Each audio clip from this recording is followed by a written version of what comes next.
आज के समय में जो समाज सेवा है वो बहुत बड़ी सेवा मानी जाती है। इसकी शुरुआत कैसे हुई? कहते हैं ना कि अपने लिए तो हर आदमी जीता है। जी।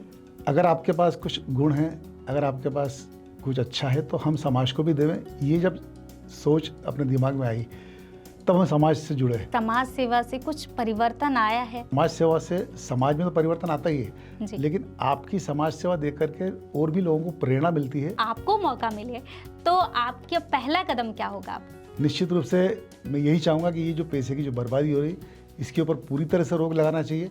और उस रोक लगाने के लिए मैंने आपको बात कही, जो मैं सरकार से चाहता हूँ, जो मैं जनता से चाहता हूँ, वो निश्चित रूप से मैं खुद करूँगा। आप हमारी जनता को क्या संदेश देना चाहेंगे? कहते हैं ना कि अकेला चना भाड़ नहीं फोड़ सकता। मैं जनता से यही कहूँगा कि वे सब निकलें और गलत को गलत और सही को सही बोलना सीखें। समाज सेवा एक ऐसी सेवा होती है जहाँ पर लोग अपने लिए नहीं सोचते हैं, दूसरों के लिए सोचते हैं। जहाँ इस दुनिया में लोग मतलबी होते जा रहे हैं, वहीं पर कुछ लोग ऐसे भी हैं जो दूसरे का भला करने के लिए सोचते हैं और दूसरों के लिए अपने प्राण को न्यौछावर कर देते हैं। आज एक ऐसे ही समाज सेवी से मैं आपको मिलवाने वाली हूँ, जो श्री पद्मवंशी मारवाड़ी राठौर पंचायत गोपाल मंदिर के ट्रस्ट के संरक्षक ट्रस्टी हैं और अखिल भारतीय राठौर क्षत्रिय महासभा के महामंत्री भी हैं और श्री महालक्ष्मी न्यास के अध्यक्ष भी हैं। मैं बात कर रही हूँ राजकुमार राठौर जी की। तो चलिए उनसे ही बात करते हैं और उनसे ही जानते हैं आखिरकार समाज सेवा को उन्होंने क्यों चुना। तो चलिए उनसे बात करते हैं। सर, बहुत बहुत स्वागत है पहले तो आपका। धन्यवाद। सबसे पहले मैं आपसे जानना चाहूँगी कि आप हमारे दर्शकों को बताएं कि आखिरकार आपका जो पदवी है वो क्या क्या पदवी है? देखिए, पद तो आदमी के काम को देख कर ही मिलती है। जी। मैं भी एक व्यापारी था और व्यापार करते करते लगा कि जब मैं अपने लिए कुछ कर सकता हूँ तो क्यों ना मैं अपने समाज के लिए भी कुछ करूँ, इस देश के लिए करूँ, शहर के लिए करूँ। तो मैं आपको बता दूँ कि मैं फिलहाल में वर्तमान में श्री पद्मवंशी मारवाड़ी राठौर पंचायत गोपाल मंदिर ट्रस्ट का संरक्षक ट्रस्टी हूँ, जिसमें मैं सन 2006 से लेकर के 24 तक आज तक मैं अध्यक्ष रहा और अभी मैं इसमें बड़ा पद लेकर के संरक्षक ट्रस्टी बन गया। अखिल भारतीय राठौर क्षत्रिय महासभा में मैं महामंत्री हूँ। साथ ही इंदौर का एक श्री महालक्ष्मी मंदिर है, काफ़ी भव्य मंदिर है, उस श्री महालक्ष्मी मंदिर न्यास का मैं अध्यक्ष हूँ। इस तरीके से करीब करीब 6 से 7 संस्थाएं हैं जिन संस्थाओं के अंदर मैं अध्यक्ष महामंत्री की पोस्ट पर हूँ। और यही समाज सेवा करने के लक्ष्य जब लिया तो मैंने 2015 से अपने व्यापार व्यवसाय को अपने परिवार को सौंप करके और पूर्णतया मैं इस समाज सेवा के अंदर आ चुका हूँ। जी, आज के समय में जो समाज सेवा है वो बहुत बड़ी सेवा मानी जाती है और आप जो कर रहे हैं वो बहुत ही बड़ी सेवा कर रहे हैं लोगों के लिए। आपने गरीब लड़कियों की भी शादी करवाई है, तो इसकी शुरुआत कैसे हुई थी? कहते हैं ना कि अपने लिए तो हर आदमी जीता है। जी। अगर आपके पास कुछ गुण हैं, अगर आपके पास कुछ अच्छा है तो हम समाज को भी देवें। ये जब सोच अपने दिमाग में आई तब हम समाज से जुड़े और समाज से जुड़ने के बाद जब हमने देखा कि समाज में हमारा समाज, जिस समाज से मैं आता हूँ, वो काफ़ी पिछड़ा वर्ग, काफ़ी गरीब वर्ग से आता था। तो वहीं उस समाज में जो पिछले वर्षों से जो कार्य चल रहे थे, उन्हीं कार्यों को आगे बढ़ाते हुए कि भाई समाज में बच्चों की शादियाँ आपस में कैसे कर रही जाए, उस पर ध्यान दिया गया। गरीब बच्चों की शादियाँ किस तरीके से किया जाए, उस पर ध्यान दिया गया। विधवा, अपंग, दिव्यांग, इन सब चीज़ों को ध्यान में रखते हुए हम उस लाइन में आगे बढ़े और समाज का सहयोग लिया। और जब कहते हैं ना कि कोई काम अच्छा करना चाहते हैं तो निश्चित रूप से लोग आपके साथ में होते हैं और हमने उनका सहयोग से ये सारे कार्य किए हैं। अभी तक आपने कितनी शादियां करवा दी हैं? अगर देखा जाए, मैं सन 2006 से इस समाज सेवा में जुड़ा हूँ और 2025 19 साल हो गए। इन 19 वर्षों में कम से कम मैं 2000 बच्चों की शादियाँ करवा चुका हूँ। जी, आपके हिसाब से एक समाज सेवी को कैसा होना चाहिए? देखिए, जब उसमें बात आती है कि समाज और सेवी, और समाज सेवी का मतलब है कि आपको सेवा करना है। बिल्कुल। इसमें आपको क्या मिलना है ये नहीं देखना पड़ता है और हर समाज सेवी को सिर्फ यही देखना चाहिए कि मैं समाज के लिए 24 घंटे तत्पर हूँ कि नहीं। मैं अगर घर से निकल रहा हूँ और मेरा नियम है कि मुझे मंदिर में दर्शन करने जाना है, पर अगर किसी व्यक्ति का फ़ोन आ गया कि भाई साहब मेरा कोई एक्सीडेंट हो गया है, मेरे परिवार में, तो मैं मंदिर के दर्शन करना पसंद नहीं करूँगा, पहले उसकी सेवा करना पसंद ज़्यादा करूँगा। तो वही सच्ची समाज सेवा है। जी, आपको क्या लगता है कि समाज सेवा से कुछ परिवर्तन आया है?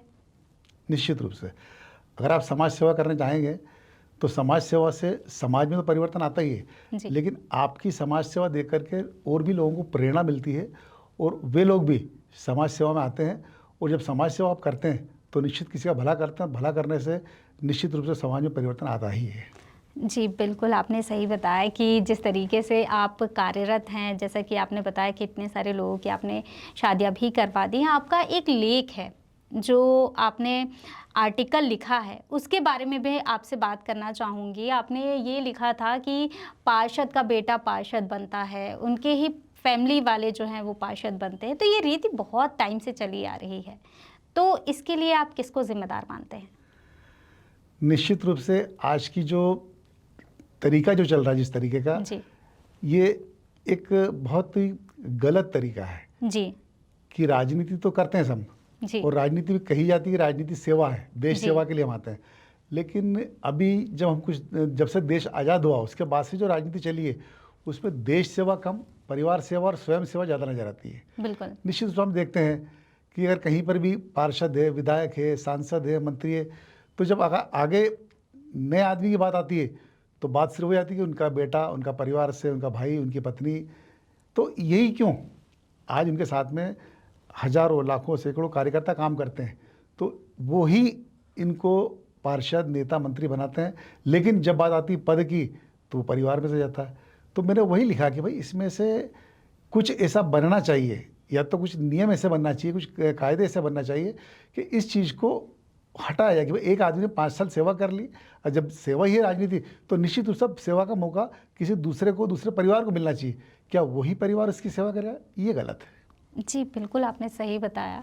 और मैं आपसे ये भी जानना चाहूँगी कि अभी आपका आर्टिकल जब मैं पढ़ रही थी तो उसमें एक इंटरेस्टिंग बात भी आपने लिखी थी, जिसमें जो डॉक्टर्स होते हैं उनकी फ़ीस निर्धारित नहीं होती है, वकीलों की फ़ीस निर्धारित नहीं होती है। ये सवाल जनता के मन में नहीं आता है। वो जब जाते तो उनको लगता है एक्सपीरियंस के हिसाब से वो फ़ीस ले रहे हैं। तो आपको क्या लगता है इसके पीछे किसकी लापरवाही है? निश्चित रूप से सरकार की बोल सकते हैं इसको। आज हम जब एक 10 रुपये का चिप्स का पैकेट खरीदते हैं तो उस पर भी MRP लिखी रहती है। बिल्कुल। है ना? और जब हम इतना बड़ा मतलब आज सबसे देश की जो है जी। शिक्षा, इलाज, आवागमन के साधन, इनके ऊपर कहीं कोई रोक ही नहीं है। अगर हमको डॉक्टर के पास इलाज कराने जाना है तो डॉक्टर की फीस का कोई पैमाना नहीं है। उसने 200 रुपये लिखा तो आपको 200 देना, 500 लिखा तो 500 देना है। ऐसे अगर स्कूल में अगर जाते हैं तो स्कूल की फीस का कोई पैमाना नहीं, अपनी मर्जी से किसी का 50,000 रुपये सालाना, किसी का 2 लाख रुपये सालाना। ऐसे अगर न्याय की बात करें, अगर वकील के पास जाएँ कि साहब मेरा ये केस है, इस केस को लड़ना है, तो वकील ने बोल दिया 50,000 दीजिए, 2 लाख दीजिए, वो आपको देना पड़ेगा। और मजबूरी है कि सरकार को ये सब चीज़ों का अपने हाथ में रहना चाहिए। तो ना तो आज इलाज सरकार के हाथ में है, ना शिक्षा सरकार के हाथ में है, ना न्याय सरकार के हाथ में है। तो उसको अगर अच्छी शिक्षा, अच्छा न्याय, अच्छा इलाज चाहिए तो उसको प्राइवेट जगह जाना पड़ता है, और प्राइवेट जगह में उसकी कोई लिमिट ही नहीं है।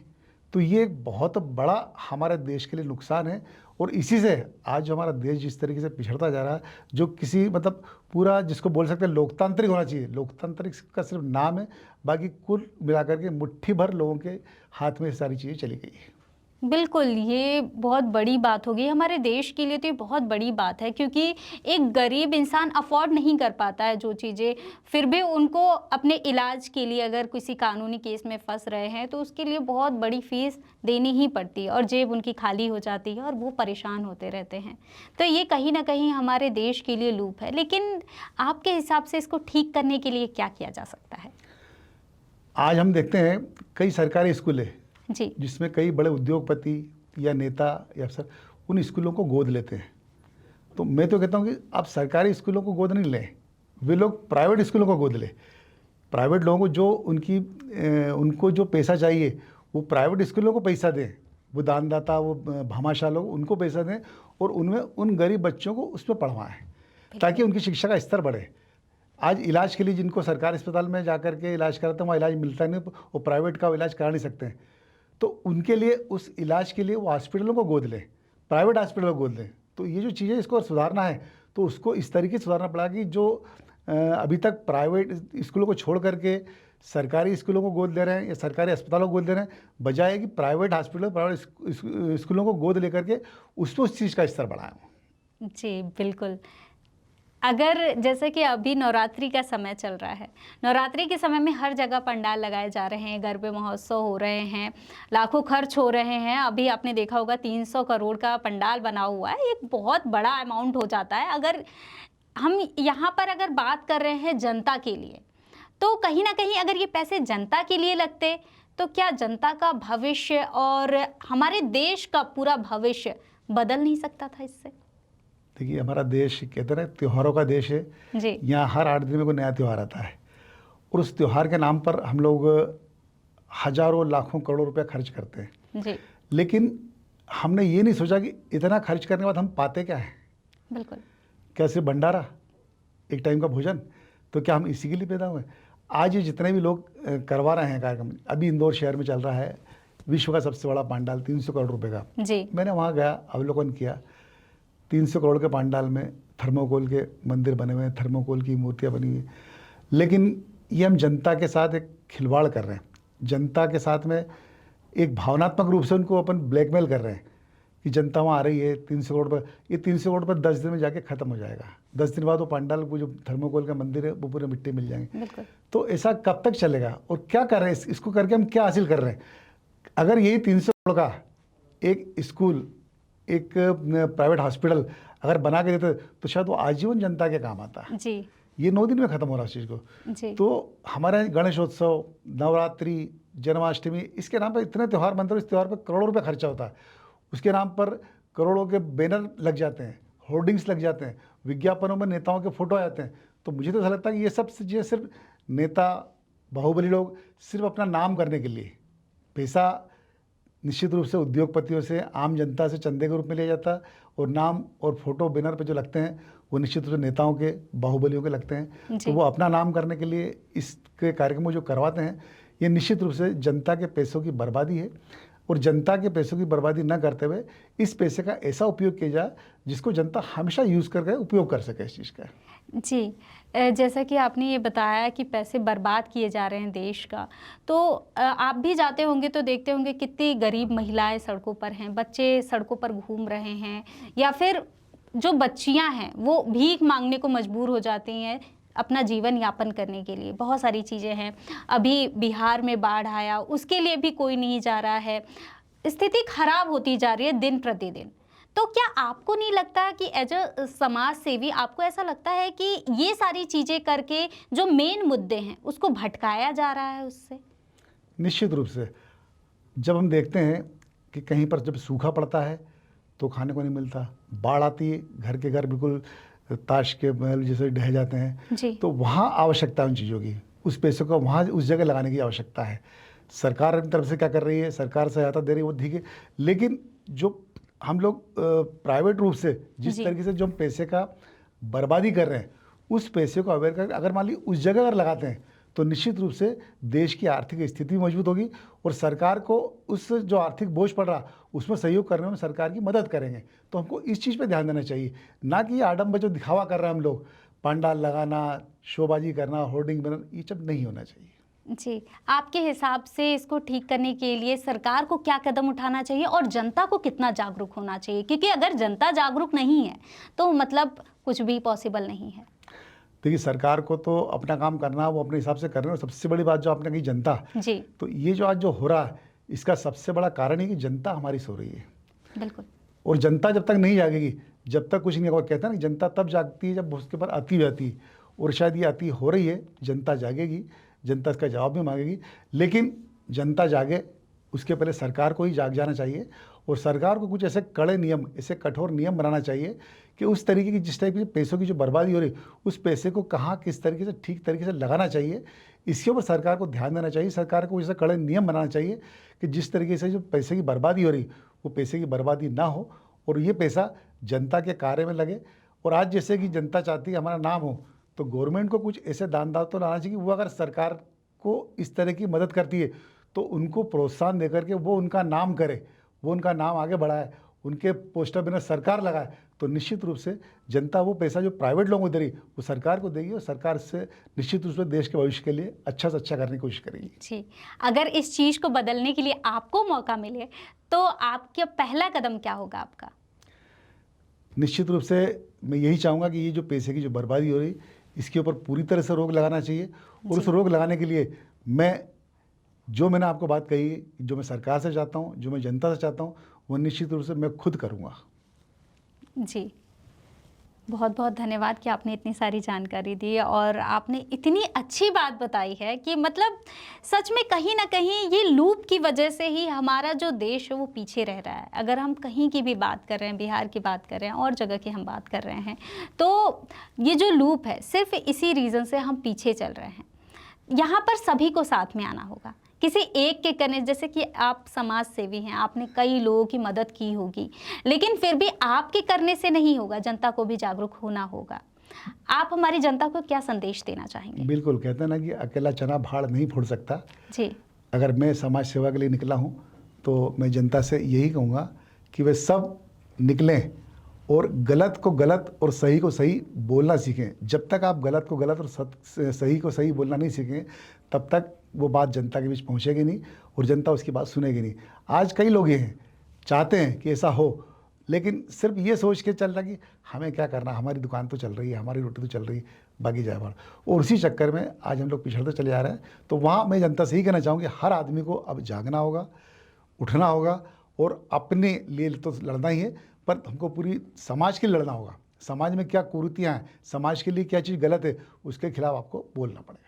बहुत बहुत धन्यवाद।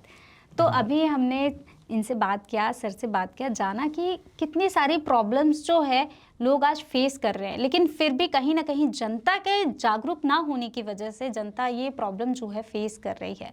अगर आप जागरूक होंगे तभी आपका जीवन सही से चल पाएगा। ऐसे वीडियो लगातार हम आप तक लाते रहेंगे। देखते रहिए समय नाम। नमस्कार।